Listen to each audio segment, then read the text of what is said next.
کریں گے Liverpool United kingdom میں G7 کی فارن منسٹر کی میٹنگ ہو رہی ہے۔ اس میں جو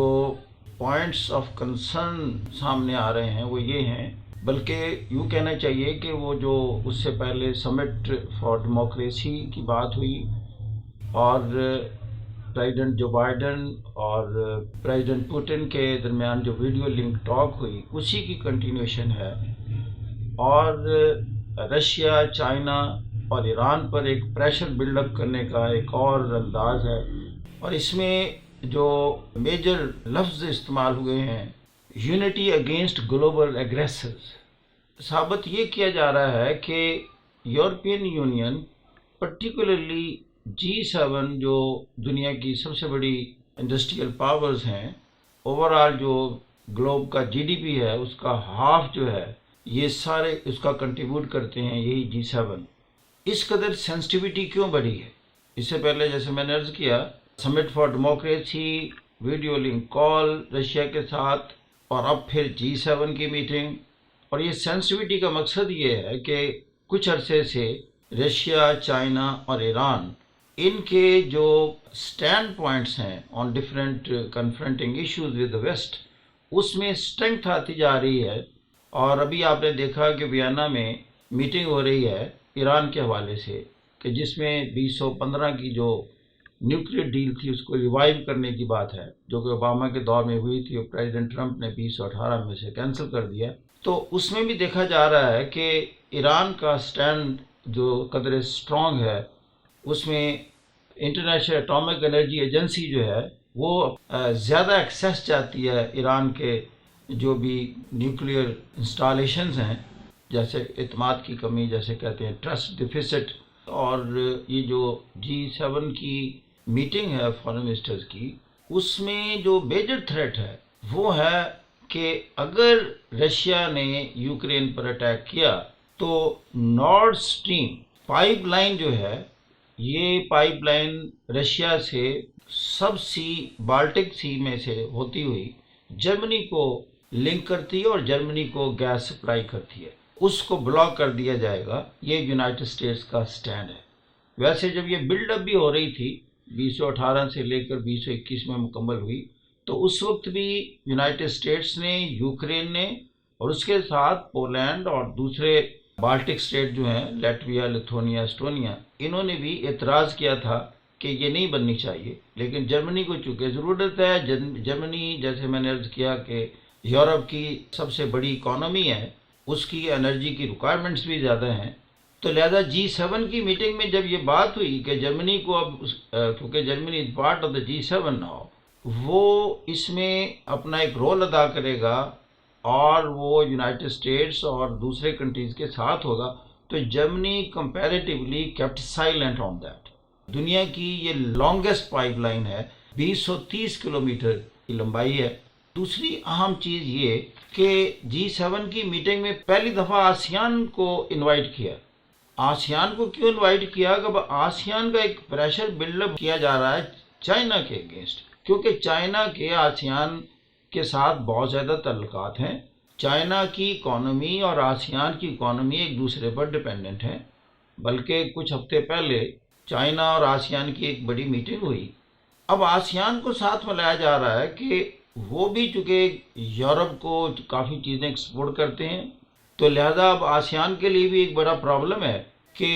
وہ یورپ پر زیادہ ڈیپینڈ کر رہا ہے یا چائنا پر کر رہا ہے۔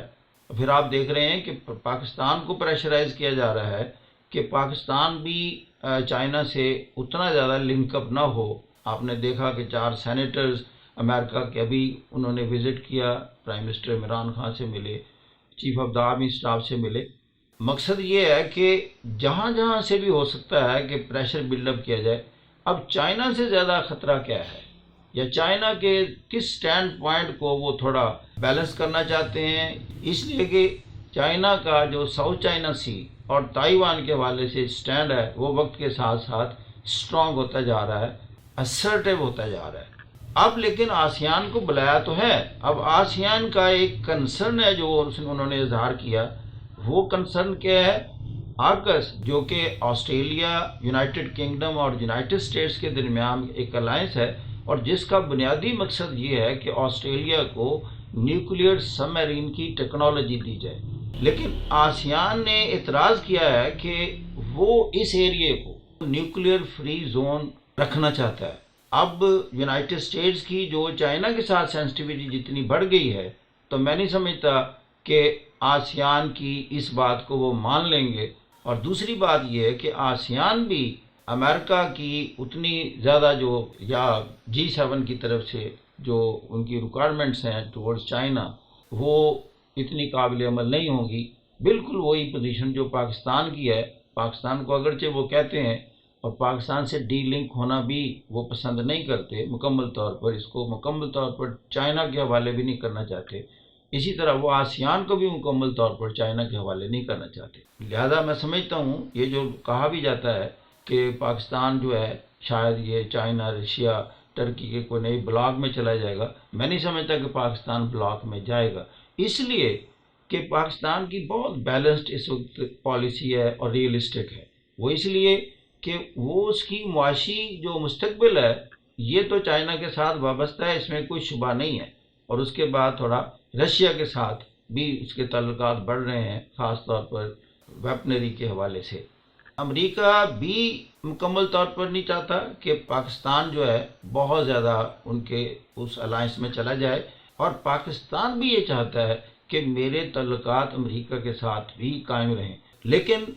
ٹلٹ پاکستان کا ہر صورت جو ہے وہ چائنا اور رشیا کی طرف ہی رہے گا مستقبل میں۔ اس لیے یہ جو موجودہ پالیسی میں تبدیلی آئی ہے، اس کو یہ صحیح کہا جا رہا ہے کہ یہ طویل مدتی پالیسی ہے، یہ وقتی نہیں ہے۔ اچھی چیز یہ ہے کہ امریکہ کے ساتھ تعلقات قائم رہیں گے، اور امریکہ پاکستان کو بالکل کسی صورت بھی اپنے آپ سے اتنا دور یا ایڈورسری کے طور پر اس کو نہیں دیکھنا چاہتا مستقبل میں، اس لیے کہ پاکستان کا ایک افغانستان میں بھی رول ہے، اور امریکہ چاہتا ہے کہ پاکستان کی یہ جو اہمیت بنی ہوئی ہے افغانستان کے حوالے سے، چائنا کے حوالے سے اس لیے بھی کہ ماضی میں 1970 میں آپ نے دیکھا جب چائنا اور امریکہ کے کوئی ڈپلومیٹک ریلیشنز بھی نہیں تھے، تو پاکستان نے ایک برج کے طور پر رول ادا کیا اور ان دونوں ملکوں کو وہ قریب لایا اور ان کے ڈپلومیٹک ریلیشنز کو اسٹیبلش کیا۔ اب بھی امریکہ کو پتہ ہے کہ فیوچر میں کبھی کوئی ایسی بات ہو، معاملات زیادہ خراب ہوں چائنا کے ساتھ، تو پاکستان پھر ایک برج کے طور پر رول ادا کر سکتا ہے۔ تو یہ وہ ساری چیزیں ہیں جو کہ ایک آپ سمجھ رہے ہیں کہ فیوچر کا جو منظرنامہ کیسے ہوگا۔ وقت کے ساتھ ساتھ اب جو بھی حالات ہوں گے انٹرنیشنل لیول پر ہم آپ کے سامنے پیش کرتے رہیں گے اپنا پوائنٹ آف ویو۔ تو thank you very much for listening, God bless you.